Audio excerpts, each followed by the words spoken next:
of the COVID-19 Immunity Task Force, which now has a safe and approved test that can detect antibodies specific to COVID-19 in an individual's blood. These tests will help us better understand immunity against the virus and how it spreads, so we can keep Canadians safe and healthy.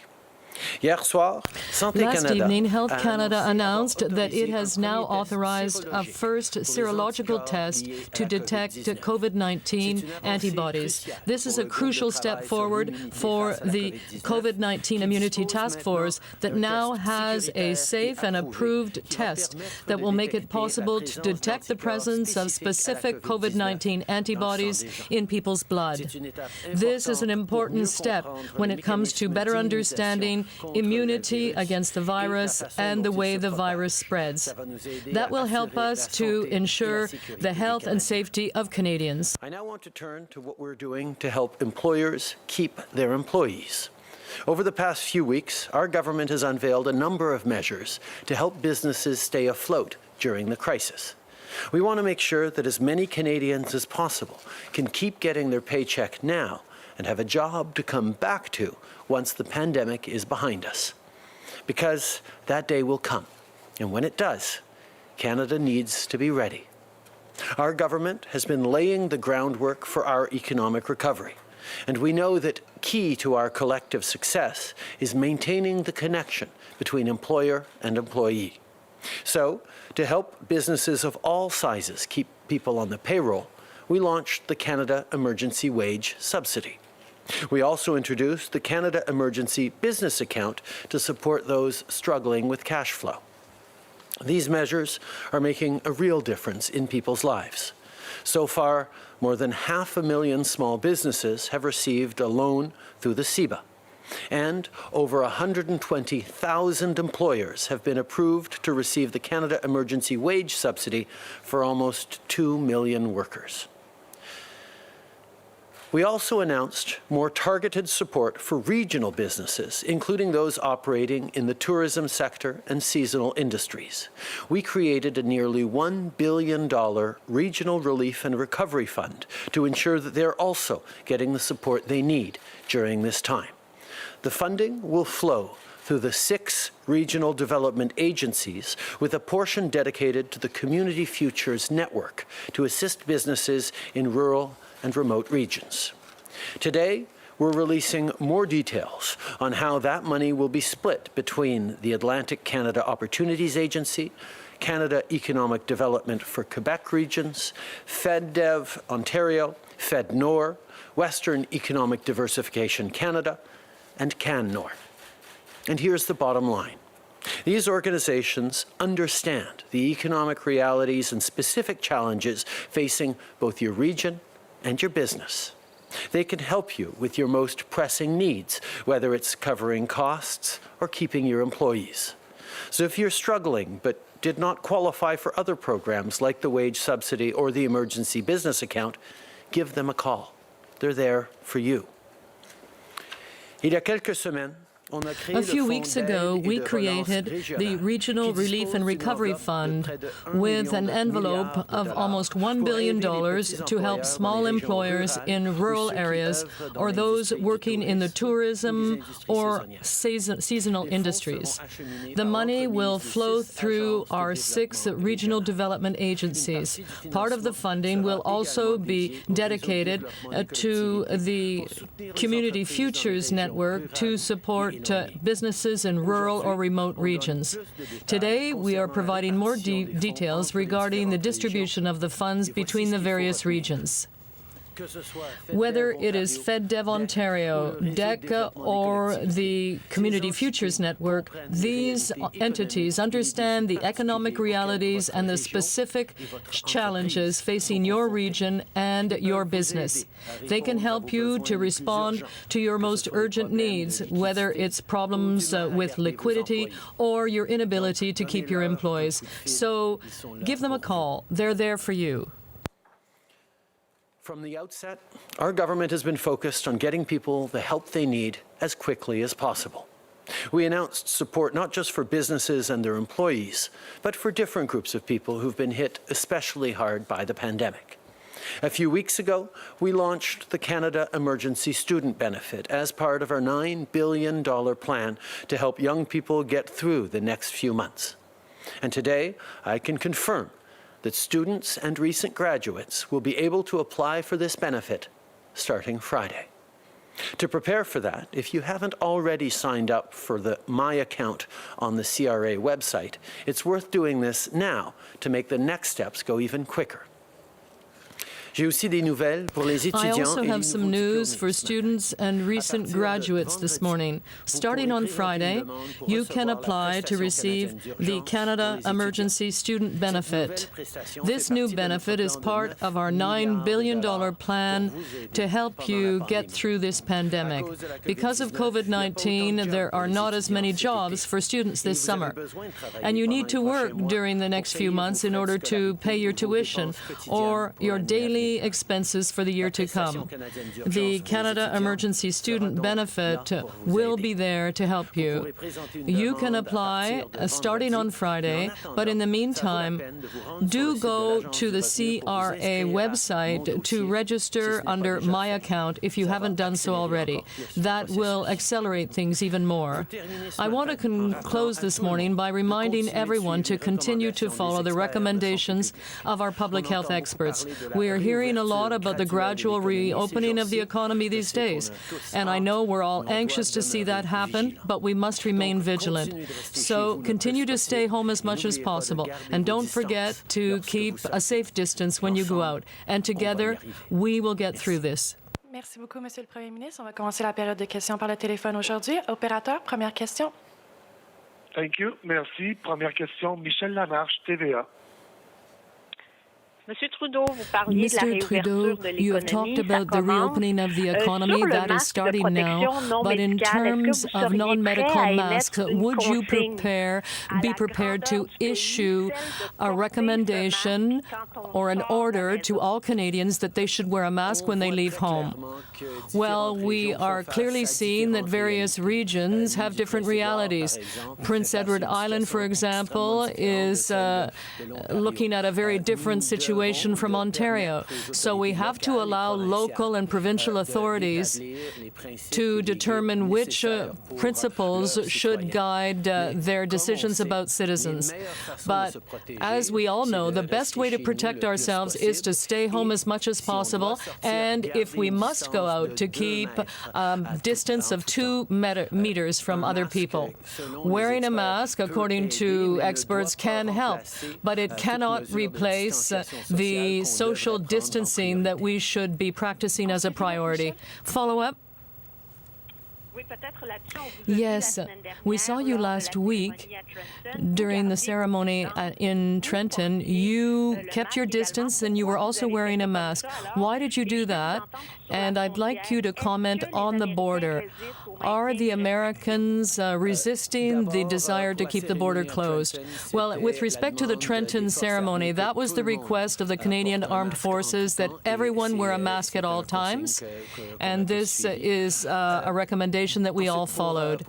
Now, with respect to the United States, the constructive discussions are continuing with the U.S. administration, and I can tell you that so far that partnership and that collaboration have been excellent, and I see no reason why it should not continue to be so. I can highlight that since the very beginning of this pandemic, the communications and the collaboration with our American partners has been exceptional. Conversations are ongoing all the time on a range of measures, including border measures. And I can tell you that up until now, the collaboration has been exceptional, and I see no reason for that to change. Merci. Opérateur, prochaine question. Thank you. Merci. Next question, David Lundgren, Reuters. Line open. Good morning, Prime Minister. On the border, we understand that the two sides are going to agree to keep the restrictions in place until June 21st. But what happens in future if you decide the border should be shut and the Americans decide it should be open? Will you go ahead and keep it shut even though your biggest trading partner is urging you to open up? Right now, we're making decisions for right now. Obviously, there are reflections on what next steps could be and might be in different situations, in different progressions of COVID-19. But every step of the way in this unprecedented situation, we're reacting to and responding to the realities we see now, and that's where we will stay focused. We're focused on keeping Canadians safe every step of the way, and we'll take the necessary decisions at every different step. As a follow-up? Secondly, Norway's sovereign fund, which is the largest of its kind in the world, is blacklisting 4 Canadian oil sands firms. What's your reaction to this? And doesn't this suggest that the major oil sands producers have a lot more work to do for you to consider that they're aligning with federal climate goals? We've seen investors around the world looking at the risks associated with climate change as an integral part of investment decisions they make. That is why it is so important for Canada to continue to move forward on fighting climate change and reduce our emissions in all sectors. And I can highlight that many companies in the energy sector have understood that the investment climate is shifting and there is a need for clear leadership and clear targets to reach on fighting climate change to draw on global capital. Thank you. Operator, next question. Thank you. Merci. Next question, Ryan Timilty, National Post. Line open. Yeah, good morning, Prime Minister. Yesterday, the Toronto Transit Commission came out and painted sort of a really dire financial picture for the next couple of months, and it's dealing with the same sort of, other transit agencies across the country are dealing with the same sort of financial picture. I'm wondering if you think the federal government will have a role in helping to deal with that, especially if it could mean big service cuts or potentially these transit systems not operating. I think we recognize we're in a very, very difficult situation right now where we have asked Canadians to cease a massive part of the economic activity that keeps this country going. We've done this for the very important and clear reason of protecting Canadians' lives, because we know that protecting the health and safety of Canadians is necessary for us to move forward with a strong country economically or otherwise. That's why the decisions we've taken to keep Canadians safe need to come first. At the same time, we are looking at careful reopenings in gradual ways in different parts of the country, and the federal government will be there to support the provinces and other organizations and industries as we look to doing it the right way in a way that keeps Canadians safe. There are going to be a lot of very important and difficult decisions and delicate balances to strike over the coming weeks and months, and we will continue to be there to work with all partners to make sure that Canada is getting it right for Canadians. As a follow-up, Ryan? Yeah, I'm sorry, sir, but on transit systems specifically, like the Toronto Transit Commission, like OC Transpo, that are struggling with their revenues, do you think the federal government will play a role, or do you think that's a provincial responsibility? Well, as we know, operation of transit systems is a provincial and municipal responsibility. As a federal government, however, we have made significant investments in upgrading and strengthening transit systems across the country, because we know it's such a key part of both prosperity and moving forward in ways that make life affordable and fighting climate change at the same time for Canadians. So we will be there to listen to concerns that Canadians are expressing and that different orders of governments are expressing on making sure that our reopening is successful. We know that public transit and getting people to work is going to be an important part of our economy moving forward, but we also know that the challenges posed by social distancing and much greater working from home has come and affected our transit system significantly. So we're going to have to adjust, and the federal government will be there to work with the provinces, including supporting them in their areas of jurisdiction in many cases. Okay. nous savons que le transport collectif We know est that important pour notre économie. urban transit and transit services are very important for this country's recovery. And there are real challenges there because of physical distancing. Of course, there are also a lot of people working from home now. So our transit systems are receiving less revenues.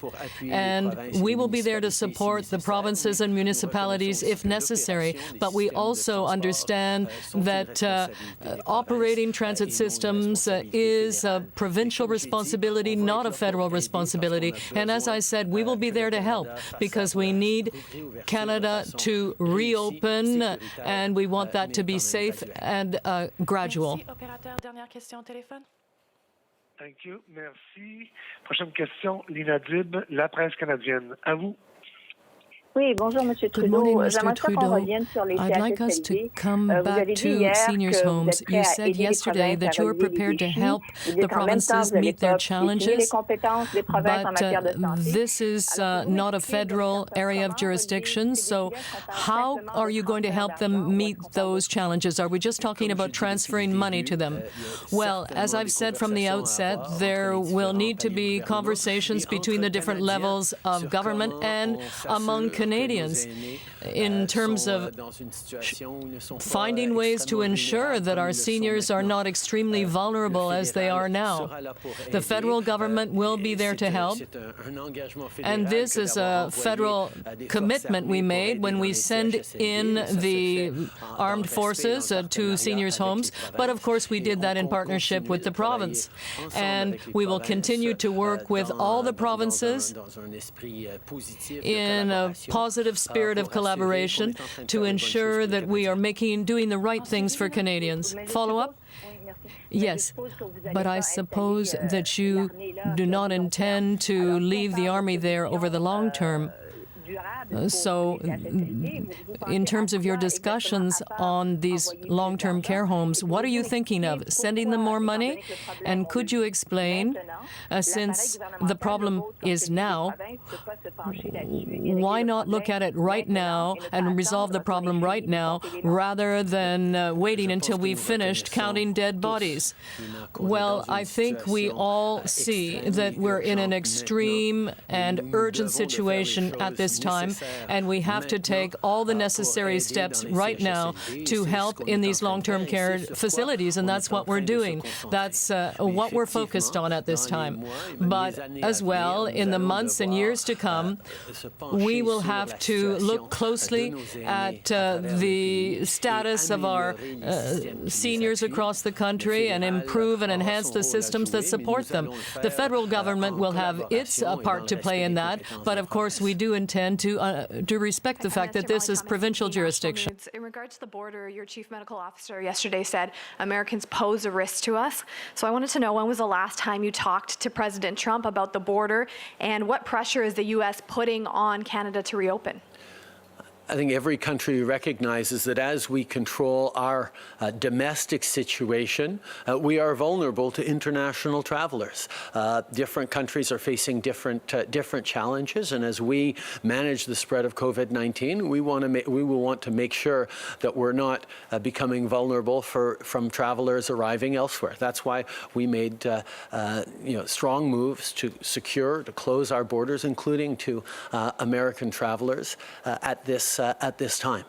As we move forward, we will continue to work with the administration, and I can highlight that the work with the American administration continues to be constructive and positive. I have spoken with President Trump a number of times over the past weeks, and our conversations have always been very positive.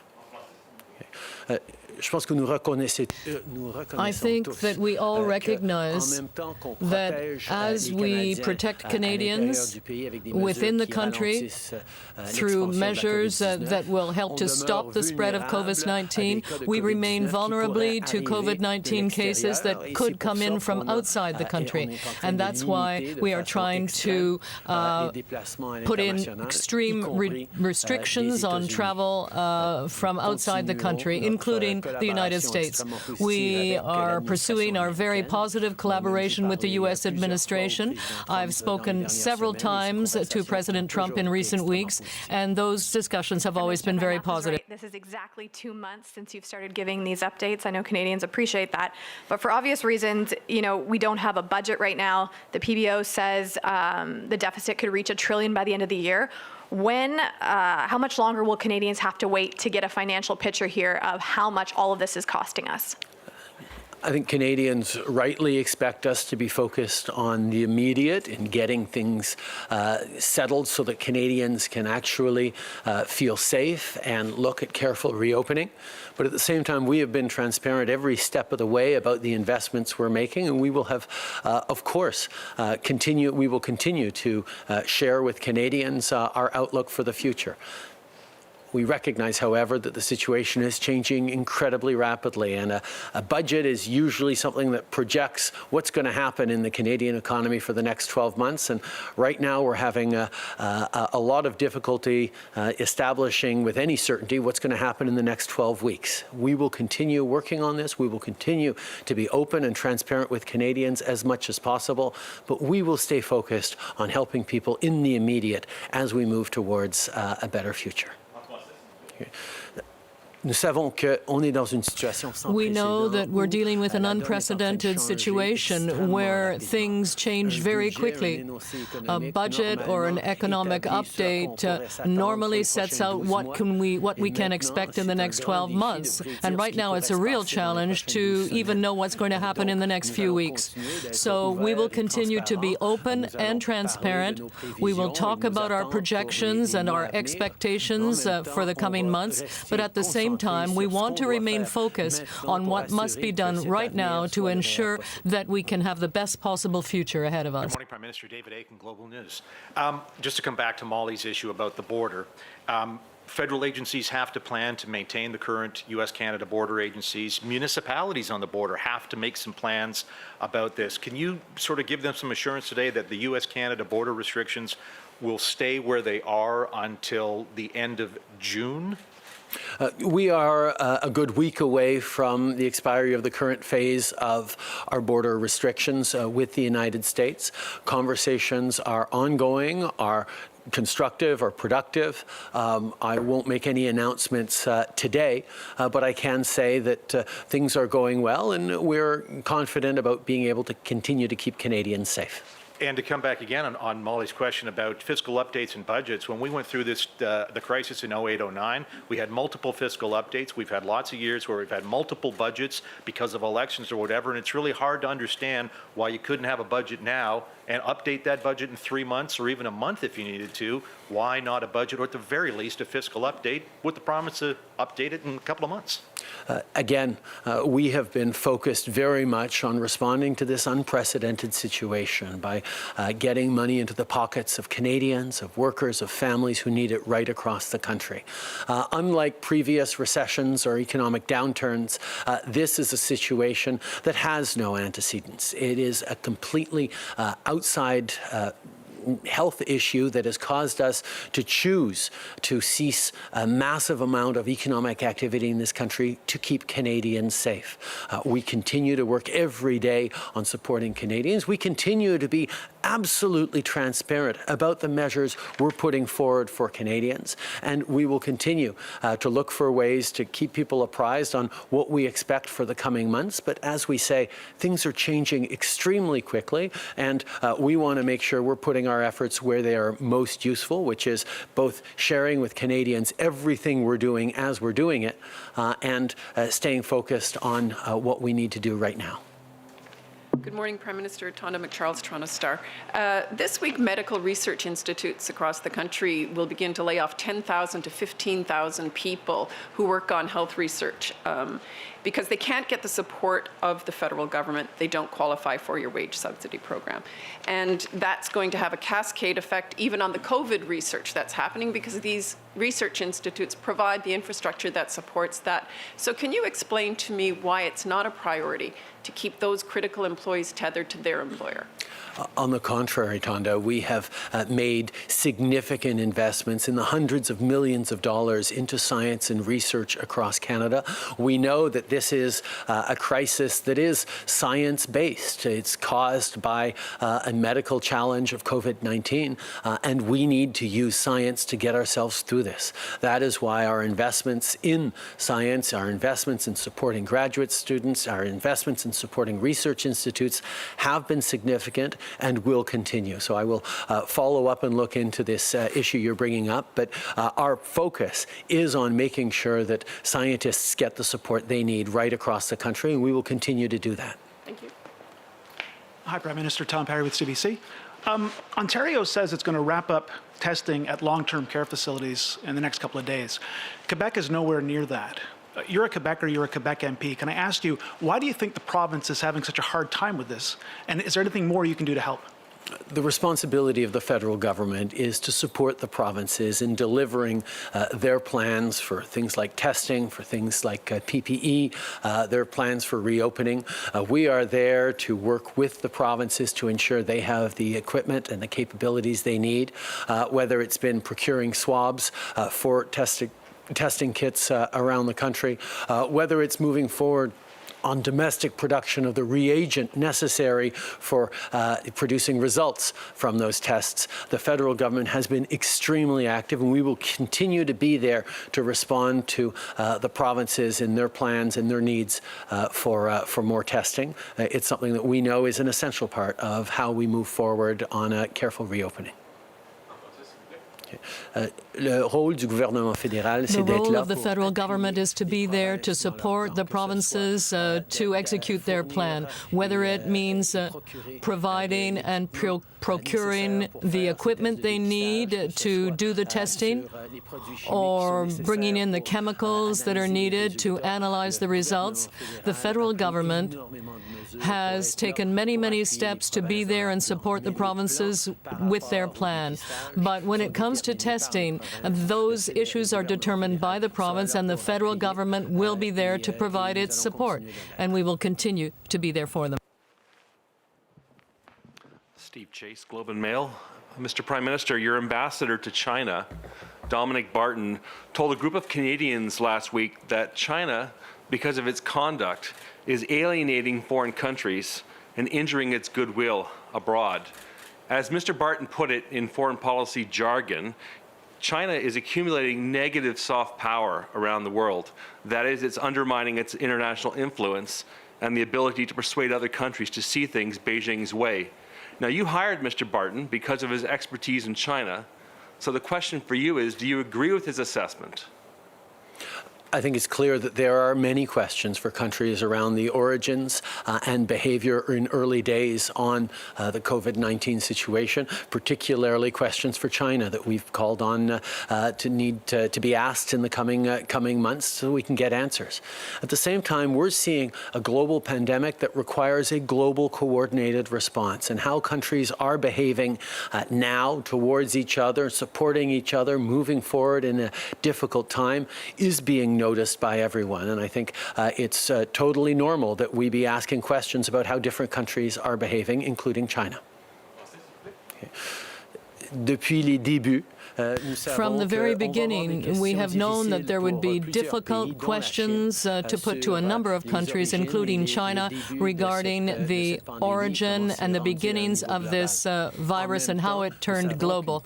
At the same time, we know that a global pandemic means that there need to be global answers, and the different countries have to collaborate and work together to come through this. And of course, the countries out there who who are not behaving as they should will be receiving questions, and people will be drawing conclusions about the way they behaved. Louis Blouin, Radio-Canada. With respect to China again, in recent weeks, you've been very, very cautious. Every time there's talk of China and where you're asked to comment on Australia's idea to conduct an inquiry. Why is that? Are you afraid that this will have an impact on medical supplies from China, or do you think that you will suffer reprisals? Well, I can tell you that my responsibility now and at all times is to ensure the welfare and safety of all Canadians.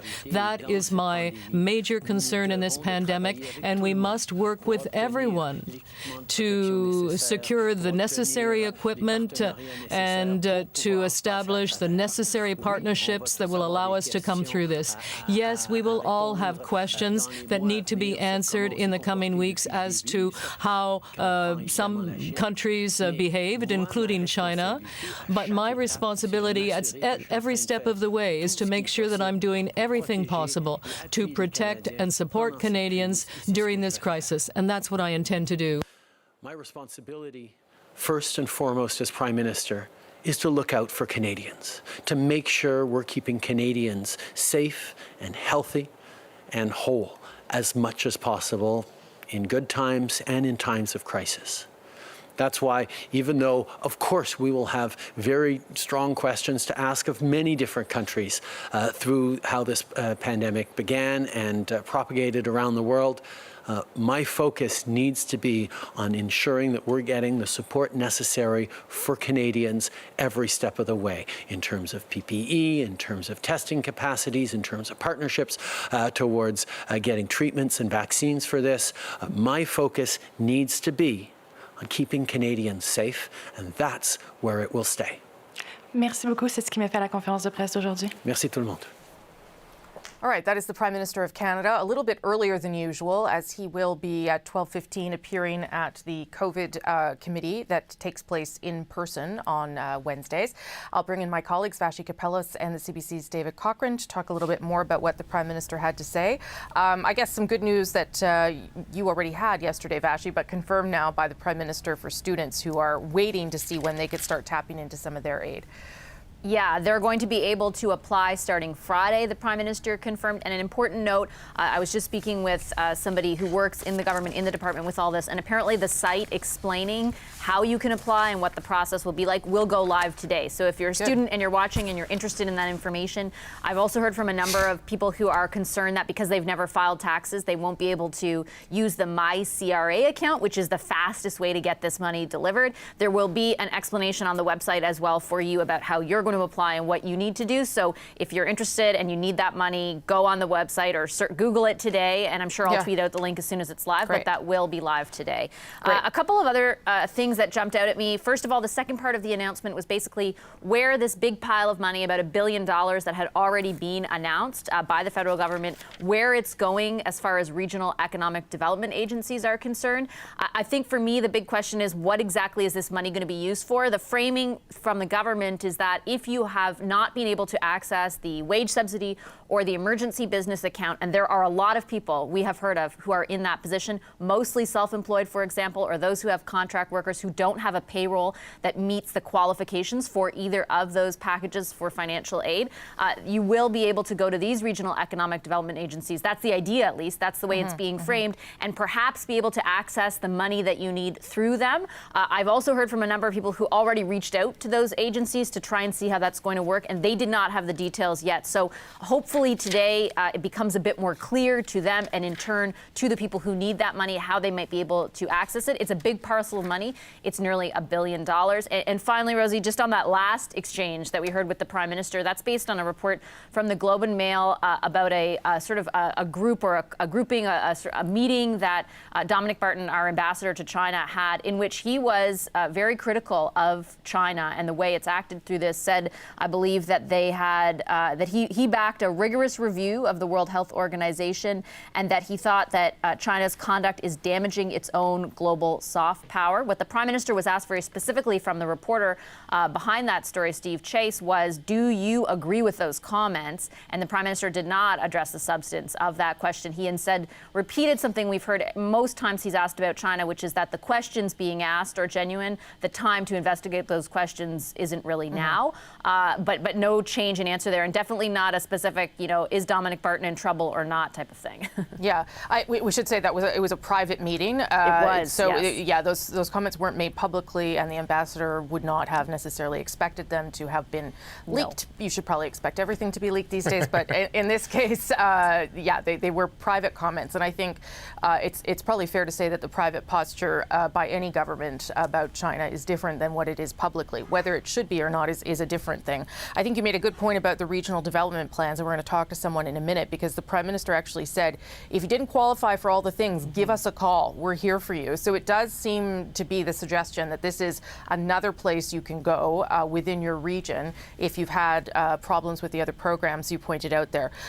Wanted to talk a little bit about the border too, and you can go where you want there, David, but I would say, after doing some reading this morning, there's more than a dozen states in the United States, including ones along our border, like Maine, for instance, who are nowhere near meeting what Washington has set forward as some of the parameters for reopening, that 14-day decline in cases, and they are still moving forward on reopening, which should give you a sense of what we're dealing with here in terms of the danger next door. And it doesn't sound like there's a deal yet, but probably there will be.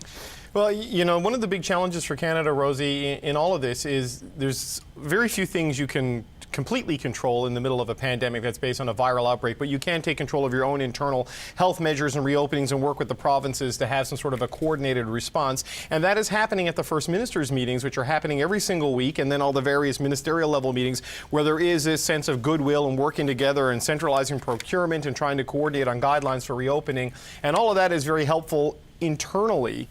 For society and the economy of Canada to come back to normal, south of the border needs to get under control. And right now, the United States is still the epicenter of the virus. More than a third, I think, of all of the global cases there. And it's gone from the big cities and moving into the American heartland now into quite an alarming way. And there's really no way for Canada to influence the economic measures, the stimulus measures, the support measures, and the public health measures, most importantly, that happen in the United States of America. And so until that gets under control, I can't envision a path forward for Canada to be willing to reopen the Canadian-U.S. border to anything other than the essential travel that is necessary to keep supply chains and economic activity going at the level that it is operating at right now. Maybe different sectors could be added to that, a tweaking of that, but tourism, visitation, hospitality sort of stuff, I mean, you can forget it. There is just there's a lot of concern, I think, globally with how the United States has reacted to this and the turf war that has evolved between the national government and the state level governments and even the municipal level governments in the United States, and all of the problems that brings from a viral spread issue and an economic challenge issue. And there's no doubt that this border closure is going to be extended into June.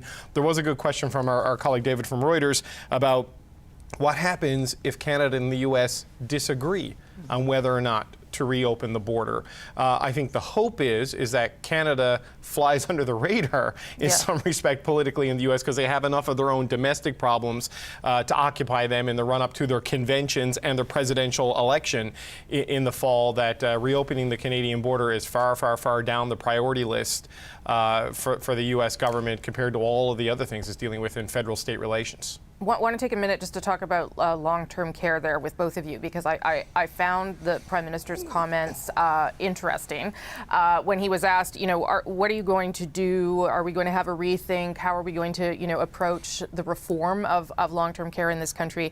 And I viewed this as a bit of a dig, I might be wrong, but where he said, we will be there to help. We have a federal commitment. Remember, we sent in the military because today there were some comments by the Bloc leader who was not at all interested, obviously, in the federal government getting involved in this conversation. But I think that becomes a difficult argument to make, and I'll start with you, Vashi, when you have so many Canadian Armed Forces members in long-term care centers keeping people going and keeping those centers going. Yeah, Mr. Blanchet was pretty unequivocal. Send more money, do not attach a single string to it, was his message to Ottawa. He wanted the federal government to stay as far away from the delivery of health care in Quebec as possible. I imagine that's a sentiment shared by the provincial government in Quebec, Sure. but you're right that this jurisdictional issue that has permeated so much of the stuff that we've talked about over the last 2 weeks is especially significant when it comes to long-term care homes, because they are very much under the province's purview. But at the same time, we have heard an acknowledgement very frequently, especially over the last month, from the Prime Minister that what has unfolded in these homes is tragic. It is horrifying, and that there is going to have to be sort of a moment at the end of all this, or longer than a moment, in which we reflect on it and figure out how to address those issues. Now, the federal government and the Prime Minister himself has not been specific about how that will happen at all. And in fact, there have been a number of questions, including today, put to both him and the Minister of Seniors around, well, what mechanism does the federal government have to do that? Does it mean that you conduct a formal inquiry or some kind of commission at the end of all this? Does it mean that the long-term care homes start falling under the Canada Health Act so the federal government can exercise, more powers or have more jurisdiction over this? Does it mean that there is a specific envelope of funding that goes towards this, or that those voluntary guidelines that are in place right now for those homes become more than voluntary, become something that they have to adhere to? I think there are a number of genuine questions for the federal government about what role they're going to play in the rehabilitation of the system at large. But there are no, at this point, specifics being offered by the Prime Minister or anyone else in his government about exactly how that's going to happen, though there is this acknowledgement that they're going to have to play some role. Sure. To Mr. Blanchet's point, he doesn't want them to play any role. And he also sort of pushes back against the contention or the argument that if the federal government was involved or is to be involved, the situation would be different. We don't really have any proof that that would be the case. I take that point, but I think people who are watching their loved ones in these homes right now just want someone to do something. Yeah, and if the solution, it turns out, is financing, and I guess that's what the federal government would do, is hand over more money, I think the provinces would have to be able to demonstrate that they took their responsibilities and their decision-making properly when they were looking after long-term care centers up to this point. And I'm not sure that they would be able to adequately demonstrate that to the point where no conditions attached to the money would be possible. And I'm not sure the federal government would be, I know I'm way down the road here, but I'm not sure the federal government would be interested in that anyway. If this is going to be a reform of the system, it's going to have to be something that is quite significant and that everyone will participate in. David. Yeah, a couple of things. First, for what it's worth, when you speak to people who work for the Prime Minister, one of the things they tell you is that what has happened in long-term care and in seniors' homes in particular is the number one thing that has stuck with him throughout this, right, in terms of the need for remedy. What that looks like at this point, who knows? Mr. Blanchet can say send money to Quebec and that will magically solve the problem. I don't think it's as simple as that. No. All provinces deal with the same transfer mechanisms and funding mechanisms from the federal government. Not all provinces have the long-term care problem that we are seeing in Quebec. Quebec is a province that runs surpluses, gets large amounts of equalization. There is a lot of federal cash transfers to Quebec, more than British Columbia gets, and British Columbia has not had the outbreak problems in their homes that we have seen in Quebec. They have had them, but Bonnie Henry, as the medical officer out there, as we pointed out many times, has acted on this very early to limit the movement of staff between different homes, forcing them to work in one particular thing after the initial outbreak, and they've been able to get some of these things under control. There are still issues across the country in any kind of a communal living thing, but it's interesting that the conversation is very forward-looking in terms of what do we need to do and how much money do we need to put into the system to fix this thing going forward. I think that's important. If I had a family member in one of those homes and lost a loved one in one of those homes, I'd want a backward-looking component to this too, to answer the question of just how it was that so many homes in so many places were left so exposed when we knew what would happen, from the living example of what was happening in Italy, for example, of what happens when it gets into care homes and in seniors populations. We had it right there in a G7 country. So I think I would like to know, if I had someone in those homes, what kind of answers will there be in terms of why we didn't, as a country, take more immediate steps to put that, I think it was Ontario Premier Doug Ford described it, a steel fence or an iron fence around the long-term care homes. There was some talk about it, but clearly not the right amount of action. And was that as eminently foreseeable as a lot of people might suggest that it was? And that may well be why there's now 2 class action suits, one in Quebec and one in Ontario, that is seeking to get some answers for some of those people not yet certified. Okay, I will come back to both of you. Thank you very much. I want to talk first now, though, to some people affected by what we just heard there from the Prime Minister. Jack Sidney is in Toronto, but he's a first-year student at McGill University, and Lara Cusson is the owner of Cafe Lara in Halifax. Good to see you both. Jack, I'm going to start with you, if you don't mind, because I want to talk to you about a couple things, but the student aid is going to open up on Friday. So I guess my first question is, are you going to apply? Do you really need it? Did you need it 2 weeks ago? Yeah, so I am going to apply, especially with all of the uncertainty around jobs this summer. It's really important that students like me have a way that we're able to pay for our textbooks and our tuition this coming semester. And have you looked for a job? Is it totally impossible? Give me a sense of what it's like out there. Yeah, so I'm signed up to be a camp counselor this summer, but obviously there's a lot of uncertainty about whether that's going to go forward. So they've been in contact with us, but there's no final decisions yet. So it really depends, but it's looking very uncertain.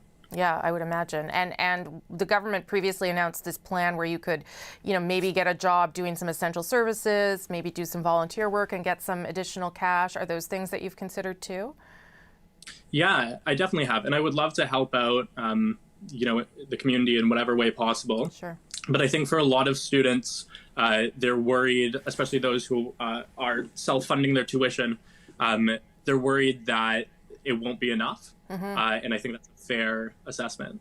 Is that your case? Do you mind me asking if you're paying for it all by yourself and how? I'm not. I'm lucky to be in a situation where I don't have that entire burden on me, but I know a lot of my peers are in that situation, and they're not certain of what's going to happen. Yeah, no, it's super scary. And the $1,250 that you're going to be able to get starting once you tap into it on Friday, what are you going to be able to use that for? Is it, I don't know if you have an apartment in Montreal you're holding on to. Just give me a sense of how that money will help you. Yeah, so I actually had to stop my apartment search when the whole situation started, but a lot of my friends already have one booked. And, a few months alone, that money will be spent up in that. And that's ignoring the cost of tuition, that's ignoring the cost of textbooks. Yep. So they're very concerned that they won't know what they'll be able to do. So the other thing I want to talk to you about, because a lot of universities are sort of about to make this decision or have made the decision, and that's the fact that your courses are going to be online in the fall. You know this now. So I guess you could do it from Toronto if you wanted to. How are you feeling about that in terms of your education? Yeah, so McGill just recently sent an email saying that the majority, if not the entirety, of their courses are going to be online this coming fall semester.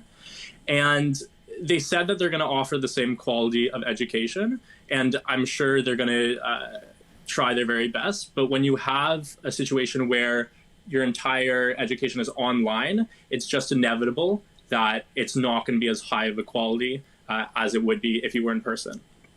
And especially for students who have labs, I don't know how McGill plans to deal with that, but labs or participatory classes, it's definitely going to be a big challenge to continue that. And you're a first-year student. You'd be a first-year student at McGill too, so you're going to miss out on all the, the fun stuff about that first-year experience too. Yeah, well, I just finished my first year. I'd be going to my second year. Okay, good. But all of the extracurriculars for first-year students, their frosh experience, or even just, the first experience at university, that's such a big thing. And it was such a big part of my experience there so far. And it's really sad to think that they won't be able to share that. Yeah, for sure. Have you decided if you're going to go to Montreal and actually do it in Montreal, or are you going to do it from where you are in Toronto? I plan to go back to Montreal. Everything is still up in the air now. But hopefully I would still be able to get some of that student life experience, just in the sense that I'm living in my own apartment with a roommate, and I'm really caring for myself in that regard. Okay, Jack, nice to meet you. Good luck. And that, don't forget to, as the Prime Minister said, sign up at the CRA account to get that benefit quickly. Thank you. Nice to meet you. Good luck with everything. Thank you. That's Jackson Nee. He's a student at McGill. Okay, we want to turn about something else the Prime Minister also talked about there. A few more details around the nearly $1 billion in emergency aid for businesses in regions. They're going to be filtered through regional offices, development offices, and we're going to get more details from Minister Joly about that shortly. But let's get some reaction from Lara Cousson. She's the owner of Café Lara, appropriately named, in Halifax. Nice to see you, Lara. Nice to see you as well, Rosie. Thank you for having me on the show. Yeah, I just want to let you pleasure. know I'm also the chair of the Nova Scotia Small Business Affiliation, which was created during COVID times. Oh, well, there you go. And so much needed, and you're following things really closely then. So it seems as though ACOA, this is the Atlantic Regional Development Organization, is going to get about $110 million out of that $1 billion. And it did sound to me like the Prime Minister was pretty open to people who are having trouble tapping into that money. So maybe just give me your experience. Have you been able to access any of the support out there that the government has made available? The Premier has created a lot of great programs to get money right in the hands of citizens, right in the hands of small businesses. And I think this program shows that exactly. Now, the devil's in the detail every time, and I think their intentions are good, but we're not always seeing the money going into the right places. And so we need businesses that are most vulnerable right now, the ones who could not qualify for some of the other government programs, provincially as well as federally, see those funds via ACOA. So you've used the Nova Scotia benefit, or the aid, the aid there, the loan, but you haven't been able to use anything from the federal government. Is that right? Well, currently here, our provincial government, with the best intentions, created a rent deferral program 3 business days before April 1st for commercial tenants to sign with their landlords. Unfortunately, that protected the landlords instead of the tenants. We will still have to repay those funds. Commercial tenants are very interested in the Atlantic regions in participating in the CECRA program. However, we'll have to make that transition somehow, where tenants are in a very vulnerable position.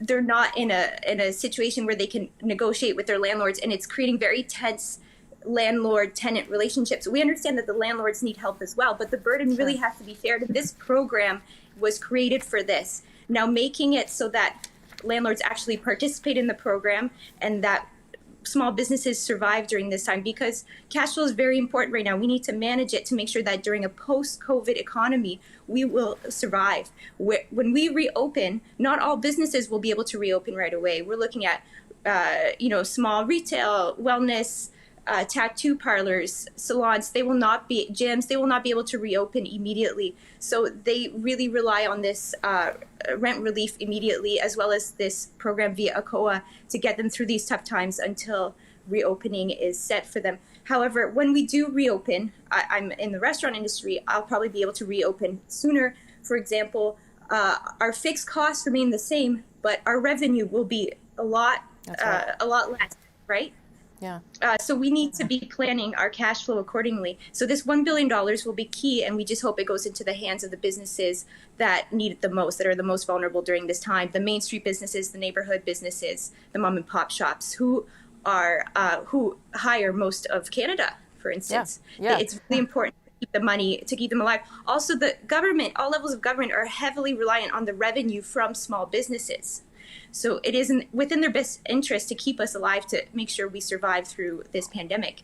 And I was going to say, Lara, I know there's lots of people who have that concern around the commercial rent assistance program. We're supposed to get some more. I think it opens up this week, but there are lots of people concerned because there's not a lot of incentive for landlords to participate. And there's other problems with it as well in terms of whether you have a mortgage or not. So I hear you loud and clear on that part. What is your biggest concern personally for your cafe right now if you can't get some additional help? I mean, how are you going to keep going if this lasts, a little bit longer? I think it's really important during this time that everyone works in a cooperative manner, that everyone supports each other. All businesses work together to try to get through this, but we need to see the same cooperation from commercial landlords, and that commercial landlords and government. Everyone has to work together in this. The cooperation we haven't seen yet is from financial institutions. To a potential idea here is that financial institutions extend their mortgages with our landlords, and our landlords could then extend our lease agreements, and that would effectively keep everyone in a good position to reopen and to survive this economy. And we really don't know if after we reopen, if 3 months later we'll all have to close down again. The financial aid from the government will be depleted at that point. What happens then? We need to be looking ahead. We need to be planning. Post-COVID economy could last 2 years for all we know, and we need to be ready for that. Okay, Lara Kusan, nice to meet you. Good luck. I hope it all works out there. We'll check back with you maybe if you don't mind. Nice to meet you. Thank you so much. Cheers. Okay, thanks. That's Lara Kusan, owner of Cafe Lara in Halifax.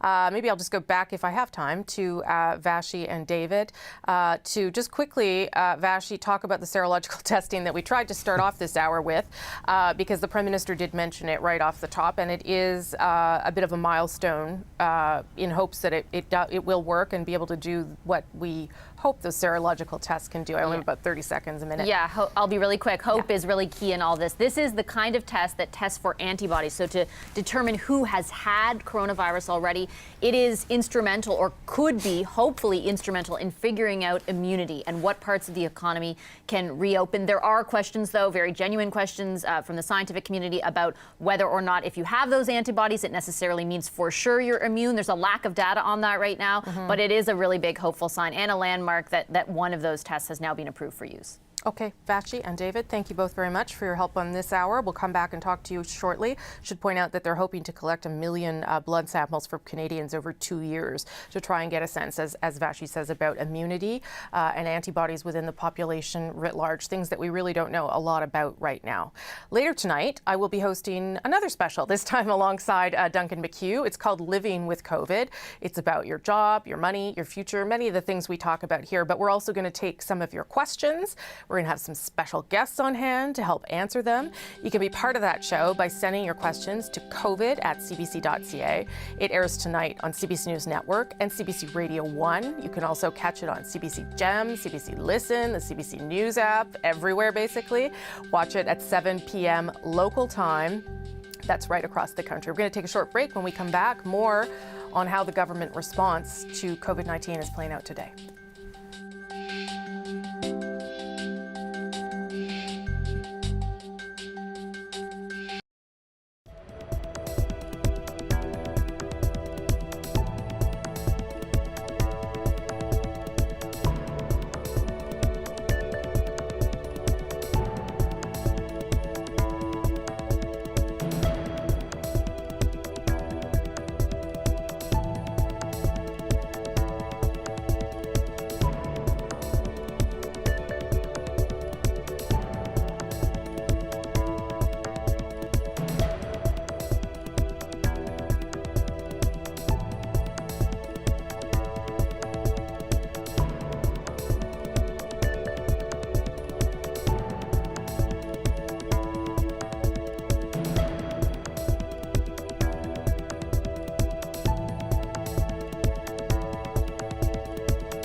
Hi there, I'm Rosemary Barton here in the nation's capital. Thanks for joining us on CBC News Network and streaming on our website and our news app. This hour with new details on Ottawa's plan for economic recovery, targeted today really specifically around support for regional businesses.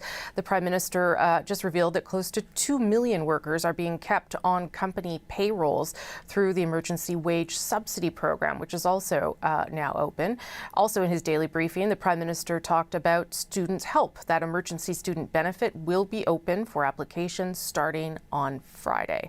As we stand by and wait for a few more details on all of that from federal ministers today and federal public health officials, we're also expecting the Prime Minister to reappear at the House of Commons physically, where the COVID-19 committee will be examining different issues, and the Prime Minister and ministers will be taking different questions starting at 12:15 today.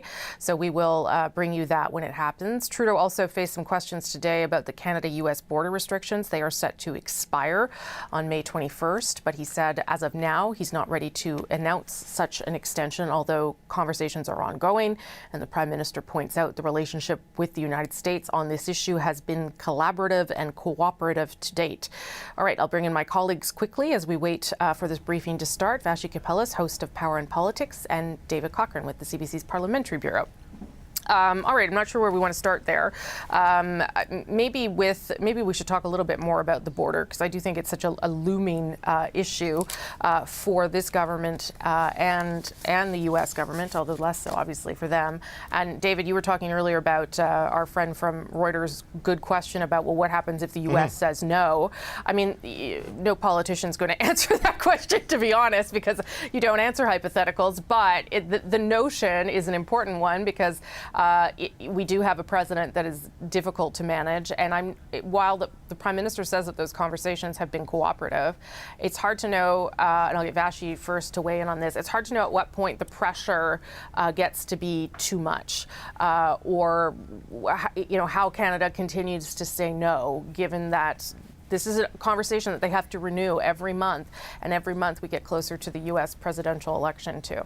Yeah, and I think the most important thing for me to be able to answer that is to be able to ascertain what the ask of the United States is. Does the United States want to completely relax restrictions? Are they okay with something in between what we have now and relaxation, or do they want them to stay, to stay the way they are? And the Prime Minister says the talks are productive. People I've been talking with behind the scenes certainly don't seem to be giving me the indication that there is a ton of pushback from the United States, but there is also if there's one thing that's consistent, it's that the United States and the White House administration is very unpredictable. And so I don't know the way this goes from here on out. I don't know the position that the White House is going to take. And it's very possible, as economies and states begin to reopen, or are in the middle, I guess I should say, many of them, of reopening, that the pressure will be on to increase the flow of business, at least at the border. And what's really interesting to me is last night we interviewed the mayor of Windsor, Ontario, which of course borders Detroit, very well known in Canada. And his position on this was a bit different than that of premiers. We've heard Premier Ford, for example, Premier Horgan, adamant. They use the word adamant. We do not want those restrictions relaxed at any time soon.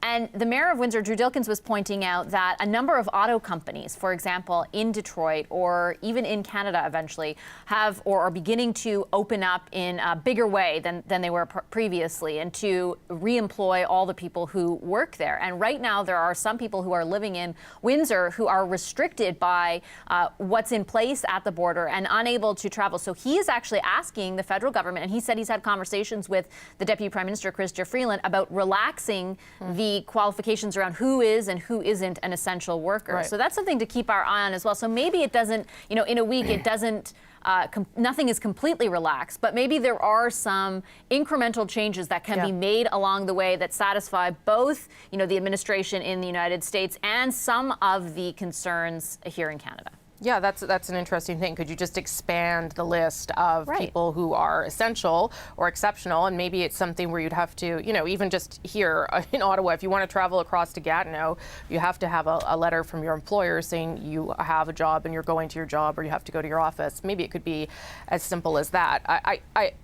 And that might work for Windsor. I don't know that it would work for everyone, though, David, because we have heard from premiers who are very concerned of those 2,500 or so Americans that tried to cross the border from March until May. Most of it was discretionary. Most of them wanted to go hiking. They wanted to open a cottage they have here. They wanted to go to a birthday party. Like, it was very recreational. And if you have to start cracking down on that, maybe that's not as easy as it sounds, too. Well, look, we have thick borders between provinces. We're not going to suddenly have a thin border between countries, right? And in terms of dealing with the U.S. on this, if there's one thing that's maybe less predictable than a pandemic, it might just be the president of the United States, right? I mean, things are good and constructive with Donald Trump right up until the moment that they're not.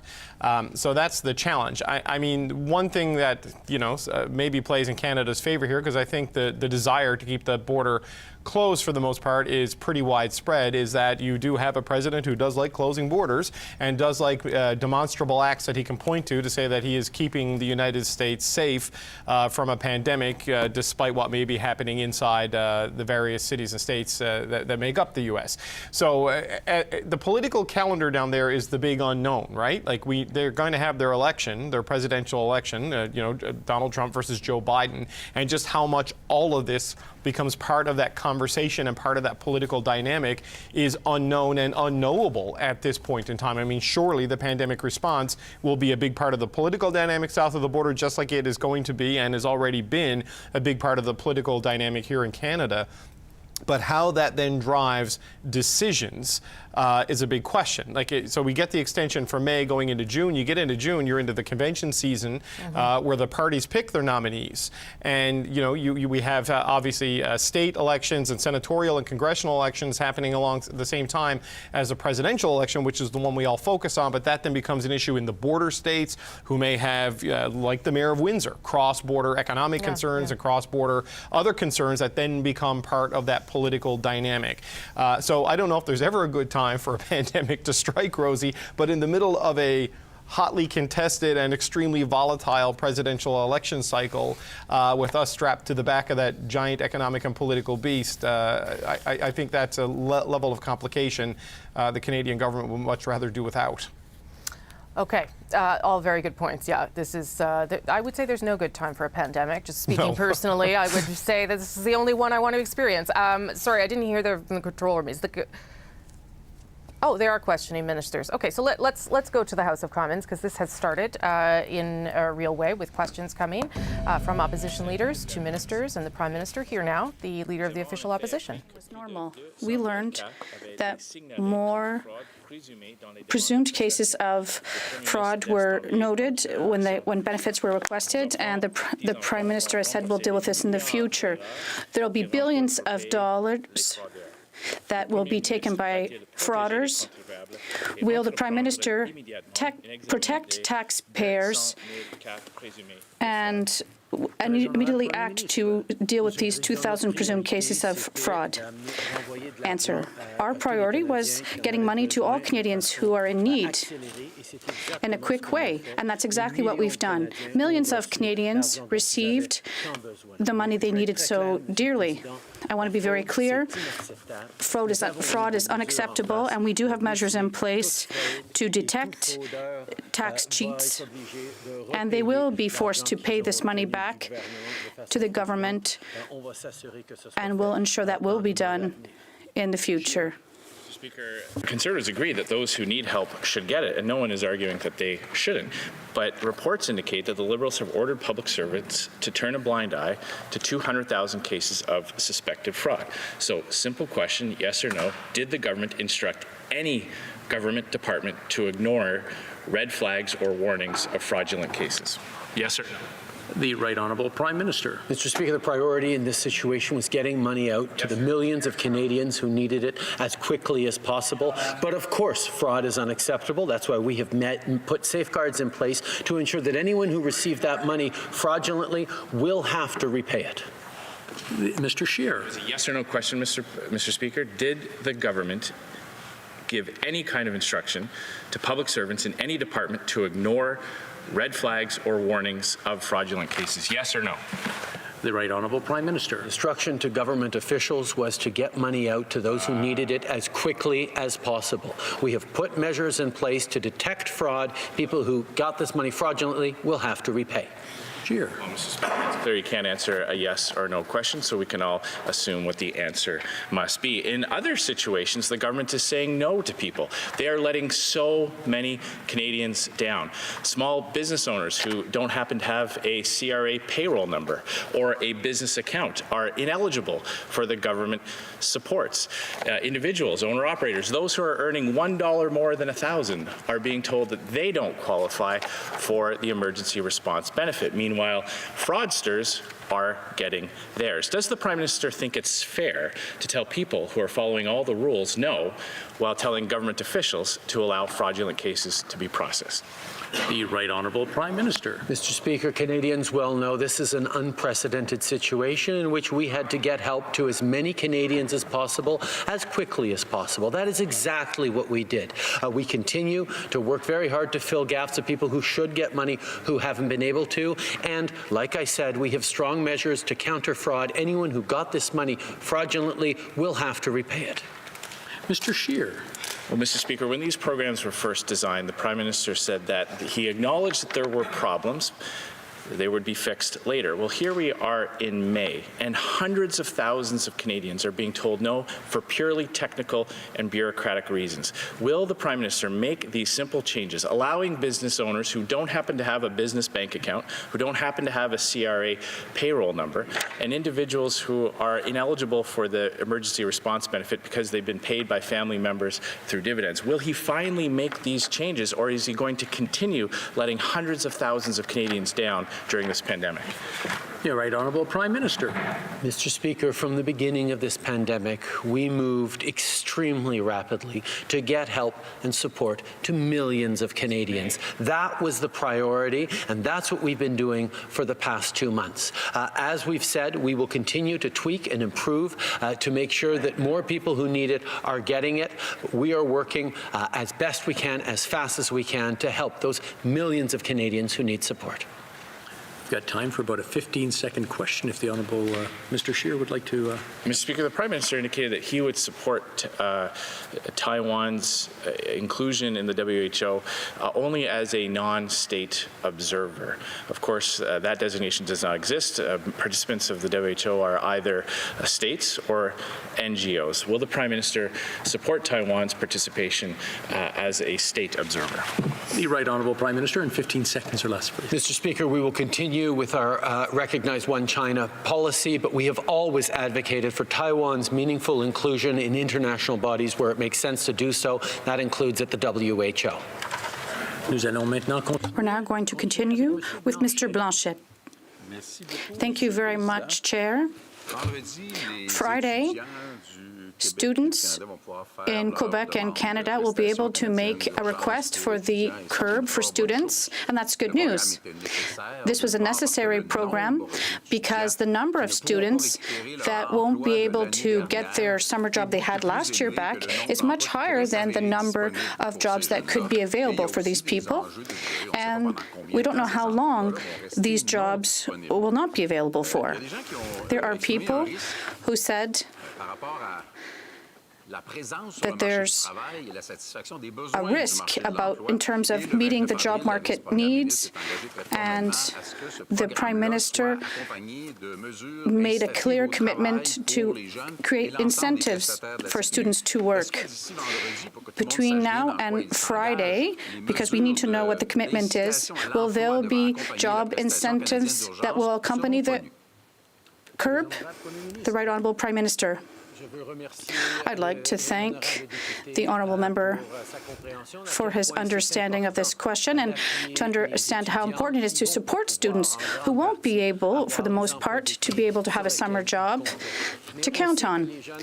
But we know that students don't just want money, they want work experience, and that is why we're establishing programs such as Canada's Summer Jobs and other programs to create 70,000 key jobs in important sectors so that they can also get jobs. We're going to continue to work with young people and with employers to ensure that we can fill the gaps in the job market and ensure that young people are properly supported. Mr. Blanchette, that's quite interesting. That doesn't answer my question at all. People in the fishing industry, tourism, agriculture, and in general, they've expressed fears that people, if they take a job, they'll lose their benefit or they won't work at all. And the more you earn at your job, the less you'll get. But we think that after you earn your $1,000, that should be kept.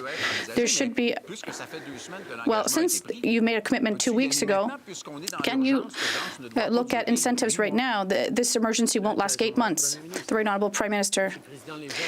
Chair, young people need money, but they also need job experience. We're in an unprecedented situation. That's why we're working with seasonal industries in various regions to ensure that we do have enough labor available and to help them. Students can do their share. At the same time, we have to ensure that they do have the necessary support for all those who won't be able to find jobs. And that's why we're continuing to work with the industries in question to ensure that we do have labor available and also support students. Mr. Blanchette, unfortunately, the whole spirit of this question doesn't seem to be understood. In the best possible scenario, I doubt that the government can bring back all the jobs that it would be necessary for students to take on. There'll be some missing. First. Second, people aren't crazy. People will say, if I earn less by going to work than staying at home, no goodwill will help solve this issue. Can we ensure that the more someone will work, the more money they'll get? I think we need a clear response, given the deadlines in question and the fact that the people are going to sign up for the program Friday. Principles are nice, but we need a clear answer on this. The Right Honourable Prime Minister. As of Friday, students will be able to apply for the emergency benefit for them. And when they apply, they will also be directed to a job bank that we established to ensure that they know what available jobs there are. And they'll know how they'll be able to get money they need, but also the necessary professional experience that they'll need for their future, and while helping our society in this. I know that we'll be able to count on them. Thank you very much, Mr. Speaker. Mr. Speaker, one of the most devastating outcomes of this COVID-19 crisis has been the impact on seniors. 80% or more of the deaths during COVID-19 have been seniors living in long-term care homes. The military had to be called in. Out of 14 countries, Canada has been deemed the worst in its care of seniors. Despite all of this, the Prime Minister has said recently that he doesn't feel it's the federal government's responsibility to find a solution. How can he say that to families reeling with the loss, that it's not the federal government's responsibility to play a role in solving this problem? Right Honourable Prime Minister. Mr. Speaker, perhaps the fact that the NDP no longer has many seats in Quebec has caused it to forget the importance of respecting the Constitution and the areas of jurisdiction of provincial versus federal governments. We will be there to work with the provinces as they deal with challenges in their long-term care facilities. We are there as a partner, but we on this side of the House will always respect the jurisdiction of the provinces and be there to support them in fulfilling those responsibilities. Everyone across Canada has just heard this Prime Minister double down on the idea that he doesn't feel it's his responsibility, despite the fact that the Canadian military had to go into long-term care homes. There is a role that the federal government can play. The federal government, both Liberal and Conservative, have been consistently for decades cutting transfers to health care. They can increase those transfers to ensure that long-term care is adequately funded. We can also ensure that there's a national care guarantee, working with provinces provinces to ensure that we are meeting the best standards. We can increase workers' pay. We can ensure that there's no more profiting off the back of seniors when it comes to long-term care. Will the Prime Minister commit to some of these care guarantees?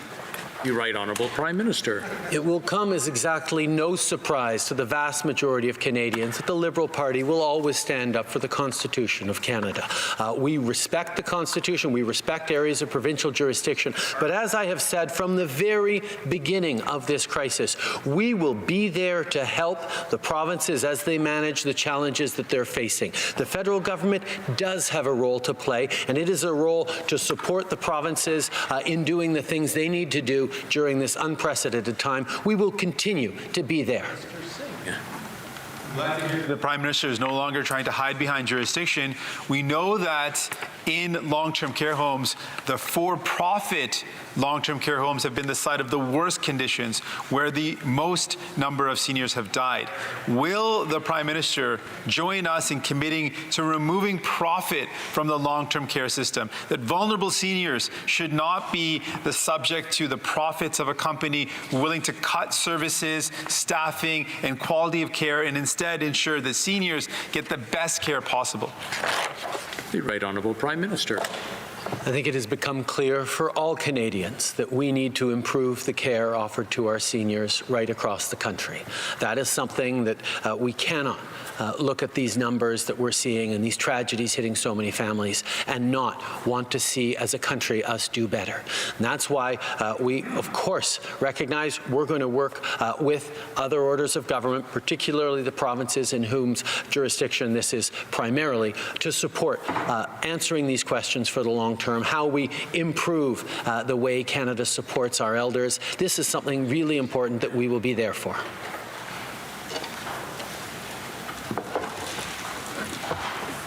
Mr. Singh. Au CHSLD. In long-term care homes in Dorval, 31 seniors deceased in 1 month. They were left without food, they were dehydrated and did not receive care. And those who presented symptoms of COVID-19 were not isolated from others. They spent $3,000 to $10,000 a month to have their elderly in this center. How come the Prime Minister can think that there is no role for the federal government to play to solve this devastating issue? The Right Honourable Prime Minister. Thank you, Chair. All Quebecers and Canadians were shocked to see the tragedy in the Dorval long-term care home. And as a citizen, I was so happy when Quebec took firm action and asked a lot of questions about this issue, and we are going to be there to support Quebec in its search for answers and, most importantly, to move forward in the long term to better support our seniors right across our country. We're going to continue now with Mr. Poilievre. How many emergency response benefit checks have been sent to people whose applications have been flagged as fraudulent? The Honourable Minister. Merci, Monsieur le Président. Thank you, Chair. I'd like to rapidly remind people that roughly 7.7 million Canadians received the CERB. Mr. Poilievre.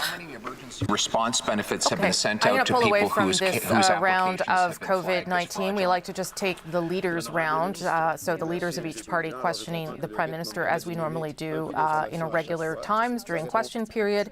And in a moment, I will bring you some of the briefing from Dr. Tam and Cabinet ministers. I know some of you missed that and like to see that, so we'll start that in just a moment. But we do feel it's important to show you some of the accountability questions from the opposition parties when they are there in person. I'll bring in my colleagues Vashi Capellis and the CBC's David Cochrane too. I found the Prime Minister like a little bit chippy there with Jagmeet Singh, the NDP leader, when there were questions around long-term care. Vashi. Yeah, the questions from Jagmeet Singh, the leader of the NDP, were all around long-term care and specifically what the federal government's role in addressing some of the issues that have become evident through the system throughout this pandemic. This is what we were just discussing heading into the House of Commons sitting right now.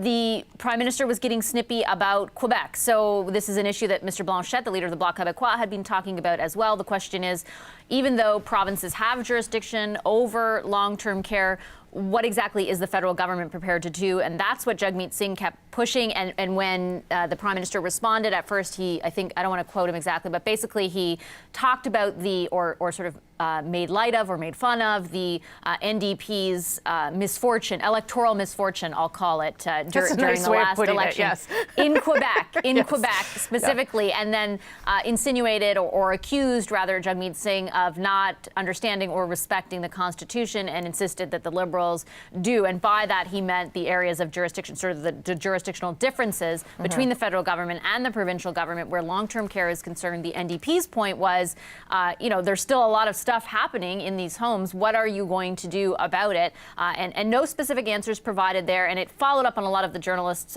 questions to the Prime Minister as well about this. Other than, we care, we've sent in the military, we acknowledge that there's a problem, but still a real deference to provincial jurisdiction there. Yeah, it will, though, be a debate at some point. I mean, there will have to be this uncomfortable conversation around jurisdictions, I think, for long-term care, whether we're respecting the Constitution or not. There will be some sort of conversation around how that is divided up and what the federal government's role should be. David, Andrew Scheer had lots of questions around the fraud of the CERB and what the government was doing to make sure that that wasn't happening. We know, of course, that it is happening. We're just not really sure of the scale. Yeah, it was interesting just on the jurisdictional question. How many times have we heard the Deputy Prime Minister, Chrystia Freeland, say, we're not going to squabble and argue over jurisdiction in our response to this? And now today, an argument about jurisdiction being respected and upheld when it comes to this particular thing, most likely, Rosie, because this is a big Quebec issue right now and always an issue in dealing with the Quebec government. The CERB, what you're seeing in that and in Blanchette's questions and in some of the issues that have been raised by the NDP is that the rollout phase and the program design phase is largely done. We have seen a lot of the big aid programs rolled out now by the Prime Minister and ministers. Now it's the pulling apart of these programs, pointing to the flaws, who's getting excluded, and as Andrew Scheer was raising, who is taking advantage, and then linking the fact that 200,000 of the 7.7 million people who are receiving CERB, 200,000 accounts have been flagged as potentially unqualifying or, in fact, fraudulent. And how do you justify sending that money out and doing a post-payment compliance process when there are businesses and other people who do not qualify for programs who are following the rules? And this is going to be a challenge for the government to manage. I mean, we've talked about this, that the problem in rolling out national policy this rapidly, this largely, is going to lead to problems. And some of the money being rolled out for regional development agencies meant to plug some of those holes on a local level. But the CERB one is a live one, that 200,000 people potentially, according to the memo that the National Post has seen, are getting payments that they don't necessarily qualify for, or they flat out are trying to rip off the government to get some extra cash. There is a promise that they'll be caught afterwards, because all this gets reconciled at tax time and people will be forced to pay back. Paying back is interesting, whether that's going to satisfy the public as enough of a punishment for people who knowingly rip this off. Whether or not there should be sort of criminal charges or fines levied on top of that, I think is a question to be settled on another day. Okay, thank you both very much for your help with our coverage. Appreciate it. CBC's David Cochran and Vashi Capellas. I'll just mention that that student aid that is opening up on Friday, the Prime Minister mentioning there at the committee that you'll also be directed to a job bank to make some suggestions in case you are, in fact, looking for work as a student. All right, let's bring you now that daily briefing from federal cabinet ministers and public health officials giving an update on the response to COVID-19. This is it from the very beginning. Dr. Theresa Tam. Good afternoon, everyone. I'll start with the latest numbers on COVID-19 in Canada. There are now 71,486 confirmed cases, including 5,209 deaths, and 34,496, or 48% of cases, have now recovered. Labs across Canada have tested over 1,169,000 people for COVID-19 to date, with about 6% of these testing positive overall. We're now testing on average of 26 to 28,000 people daily. These numbers change quickly and are updated regularly on canada.ca/coronavirus. Today, Statistics Canada released information on excess deaths in Canada. Excess deaths is a measure of the additional deaths that have occurred over and above the expected number based on trends for previous years. It is an important way for us to understand the full impact of an extraordinary event like COVID-19 against expected mortality. La surmortalité rappelle également qu'une It is also a reminder that a significant crisis like COVID-19 can have health consequences beyond the illness itself, such as increased illness and death associated with mental health issues, problematic substance use, or delayed health seeking for acute and chronic health conditions. Like COVID-19 can have health consequences beyond the illness itself, such as an increased illness and death associated with mental health issues, problematic substance use, or delay in health seeking for acute and chronic health conditions. Delays in seeking urgent care for life-threatening illnesses like heart attacks or stroke can result in immediate increases in death rates, while delays in chronic disease management like diabetes care can affect medium and longer-term illness and death rates. Likewise, delayed or missed appointments for prevention visits to maintain routine vaccinations increases the risk of infectious disease outbreaks and associated illness and deaths. So, as we review these numbers that tell us of the broader impacts of COVID-19 on the health of Canadians, I am reminding everyone that it is vital to maintain health visits for yourself and your family. That includes keeping health visits for everything from prevention and vaccines to mental health and chronic disease management, and not delaying getting immediate attention for life-threatening health and mental health concerns. Healthcare providers have implemented a range of precautions to prevent the spread of COVID-19 and ensure patient safety. This includes screening patients before appointments, staggering visit times to maintain social distancing, and in some cases, making virtual appointments available. So speak with your healthcare provider to see what options are available for you and your family to safely have your health needs met. Thank you. Merci. Merci, Dr. Tam. Thank you, Dr. Tam. I'm pleased to send out a message to all entrepreneurs who are working night and day for the survival of their businesses, as well as to ensure that they can bring their employees back into their organizations. I know that we're going through a period of major stress and anxiety. My message for you today is that the government is here for you. Today, I'm pleased to announce the launch of the Regional Recovery Fund, about $1 billion fund that will be managed by the regional economic development agencies. Those agencies are in the Atlantic, it's Africa, in Quebec, it's DEC. In Ontario, there are two, FedNor in Northern Ontario and FedDev for the rest of the province. And in the West, it's Western Diversification Agency. And for the North, it's CanNord. We have already created a safety net for people and major economic measures for our businesses. Now, if you have fallen between the cracks, or if, as entrepreneurs, you do not have access to the $40,000 credit or to the emergency response benefit or other help measures, come and see us. Talk to your economic development agency, because we want to help you. If you are working in the tourism sector and you have no access to funding, if you are a business in Rivière-du-Loup or Promenade Fleury in Montreal, we are here to help you. Not only for the tourism sector, of course.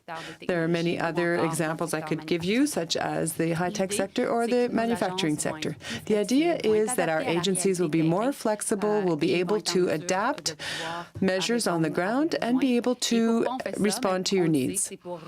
We're doing this to relaunch our economy, to ensure that the economic recovery is fair to all. Is for all hard-working entrepreneurs that are working day and night right now for the survival of their businesses, and also to ensure that their employees are able to have access to a good job during and after the pandemic.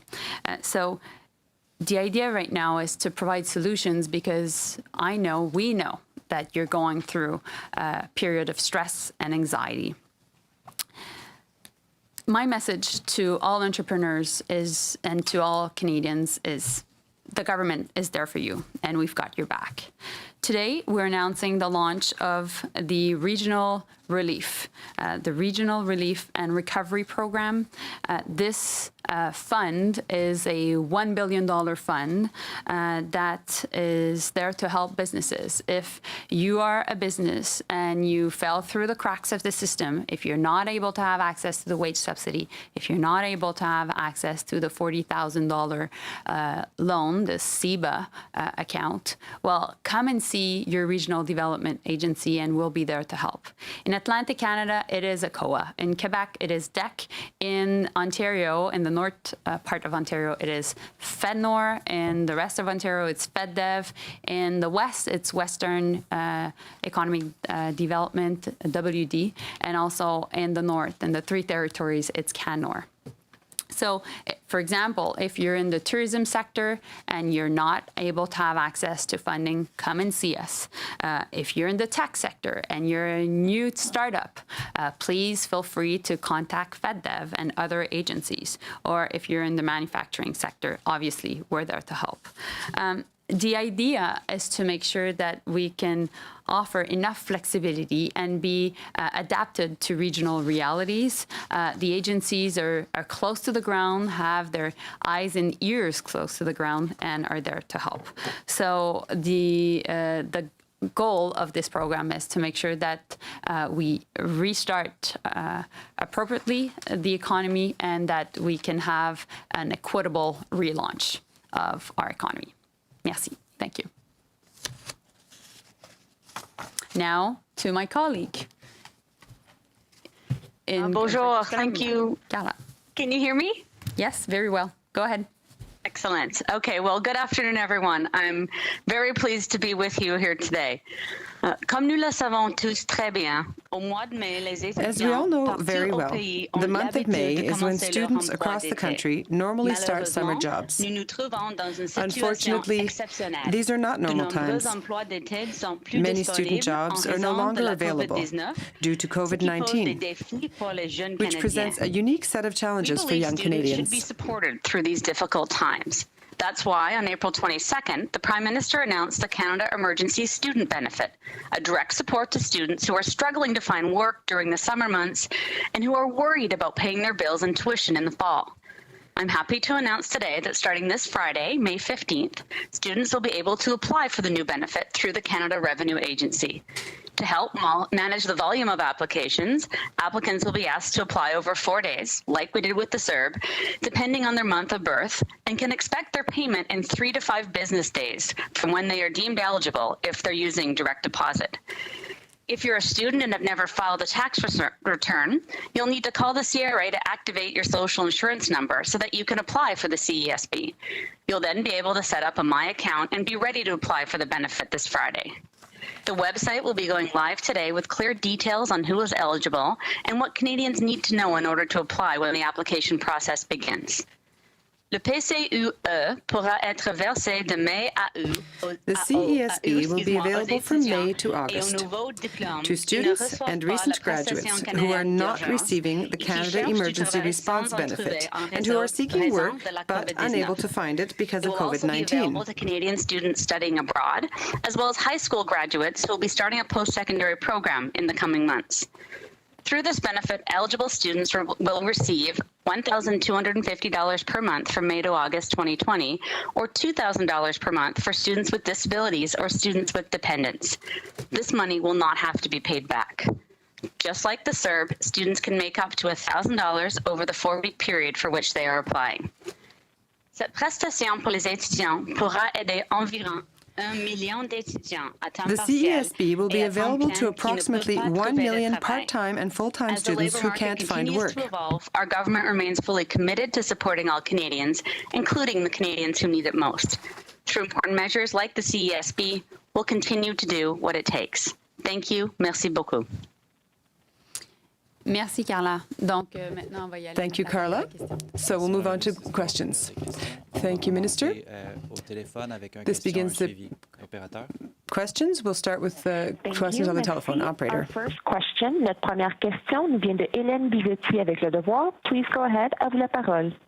Yes, hi. Question from Le Devoir. My question is for Minister Qualtrough. It's regarding the benefit for students. 2 weeks ago, when this was discussed and voted in the House of Commons, opposition had problems with the benefit, and they wanted some changes, and that's why the bill that was adopted was pretty vague, and there was a promise that in the regulations there would be some additional details. You promised to the NDP that you would put it to $2,000 for students who have children, which you did. But you also promised to the Conservative Party that there would be a link between students and available jobs. And to the Bloc Québécois, you promised that the amounts of revenues that they could keep before losing the benefit could be changed, and could change from the $1,000 that was first decided. So I don't see in what you're announcing today any indication that you fulfill your promise and that you listen to the opposition parties. Can you be more specific about that? Well, thank you for the questions. It's super important to clarify. So maybe I'll go quickly through each of them. With respect to the concerns that we have direct links to available work, it's actually right in the bill itself that we have to direct students to the job bank, and in Quebec to the Quebec's equivalent. We have to tell students where they can find work, what jobs are available. With respect to the limit of income a student can earn right now by regulation, it's at the same as the CERB, but as I've said, as the situation evolves, we will continue to talk both on the CERB and the student benefit as to how we can make it easier for people to transition back into their work. And I apologize, I forget the third one. What was the third one? Oh, the NDP, but you did made the request. Okay. Yeah, so we worked really hard with the and we did thank you.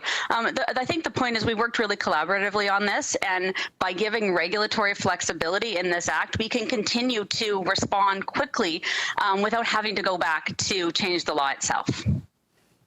So are you saying about the $1,000 of revenues that a student could keep, which is the same as for someone getting the CERB, are you saying that could change in the near future? Is that what I should take it away from what you're saying? I wouldn't say the near future. I guess what I'm saying is, as we look as a government, as we head into recovery and as provinces open up their economies, there is regulatory flexibility in both cases for the CERB and the student benefit to monitor the situation and change accordingly as it evolves. But no, it would be very premature for me to say that that's coming anytime soon. Merci. Prochaine question, opérateur. Thank you. Merci. Our next question, notre prochaine question, is from Jim Bronskill with the Canadian Press. Please go ahead. À vous la parole. Mr. Bronskill, please unmute your line. Yes, thank you.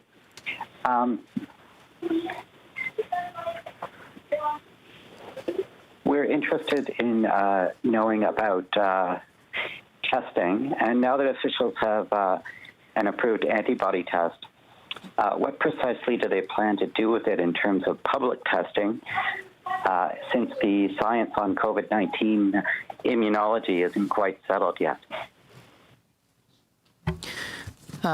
This is Teresa Tam. I'll answer this question.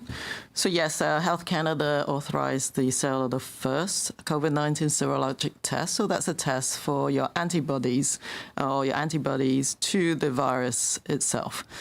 So as you correctly pointed out, we don't know enough about the immunology of COVID-19.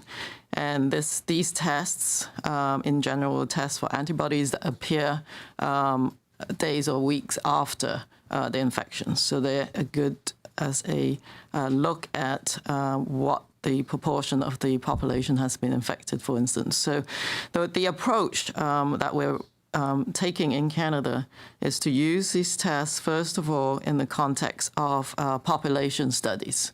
So the immunity task force that was formed just a short while ago, has been really active in trying to accelerate and prioritize these tests so that we can use them to determine across the population an estimation of how many Canadians are infected in different places or different age groups or in different risk populations, for instance. So that will be the first key use. And at the same time, together with research organizations and funders such as the Canadian Institute for Health Research, we have to study the immunology, the immune response to the virus at the same time. And then we can interpret these tests as to what they mean for an individual. So it is a little premature to be able to use these tests and interpret them on that basis. From a population level, these tests will be used in conjunction with the PCR tests to look at how they can be incorporated then into a wider testing strategy. But right now, under the collaboration of the Immunity Task Force, our priority is focusing on the population survey. Also to understand there are designs of this of these studies over time as well, to look across at least 2 years time span to see how the population changes in terms of their antibody response. That will give us even more information about, how effective are these antibodies at protecting someone maybe against a second encounter of the virus, and how long does immunity last for. So I think it's a great news that the first test has been authorized. I also feel that we are benefiting from some of the information coming from other countries where they have had some experience with serologic testing. Some of the tests didn't perform very well. So we are sort of learning from that experience as well. En suivi. Okay. Yes, thank you. I'm not sure who is best placed to answer this one, but once the economy starts to reopen, more people without sick leave benefits are going to be returning to work, as you know. What will the government's role be in making sure they can stay home when sick without being penalized for doing that? I'm happy to weigh in on this one.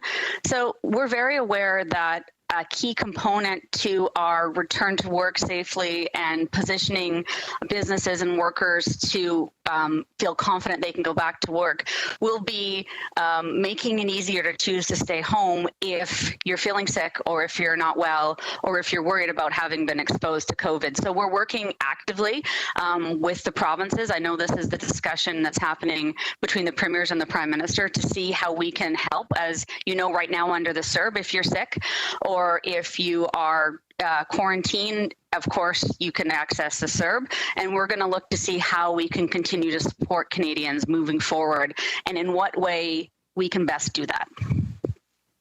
Merci. Dernière question au téléphone, opérateur. Thank you. Merci. Last question on the phone. Notre prochaine question nous vient de l'INADIP avec la presse canadienne. Please go ahead. À vous la parole. Question from La Presse Canadienne. Oui, bonjour. Ma question question. Est pour Madame Qualtrough. My question is for Minister Qualtrough. If you could answer in French, that would be greatly appreciated. Could you please tell us, in practical terms, how you're going to match students with the available jobs? What is the federal government going to do precisely to fulfill this promise made to the Conservatives? Answer. Thank you. That's a very important question. We certainly don't want to do anything to dissuade people from going back to work. And for students, there will be opportunities, we believe, to work across the country this summer. So one of the measures we've created was an additional 1,600 jobs across Canada.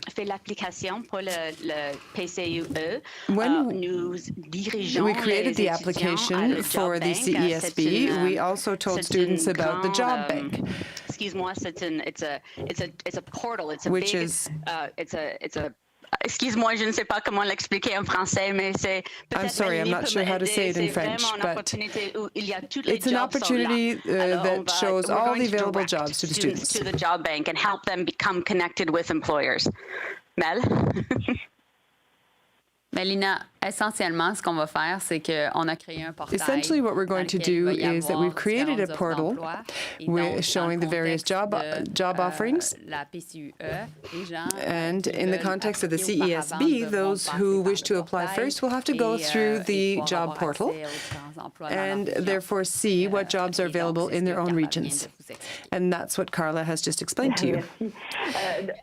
Answer, thank you. Question, so if I've correctly understood, there won't be any obligation on the students' parts. They will be able to benefit from the information, but will not be forced to apply for a job and have it refused, have their application rejected before they can apply for the CESB. And could you also explain, because the students finish their school year at different times, I imagine this is only for students who have finished university, because CEGEP students have not yet finished school. Carla, please unmute yourself. You can't hear you. Excuse-moi. Answer, I'm sorry. It depends when you finish your studies, indeed. So for students who are still in high school, it will be available for only 2 months. But for post-secondary students, it will be available for 4 months.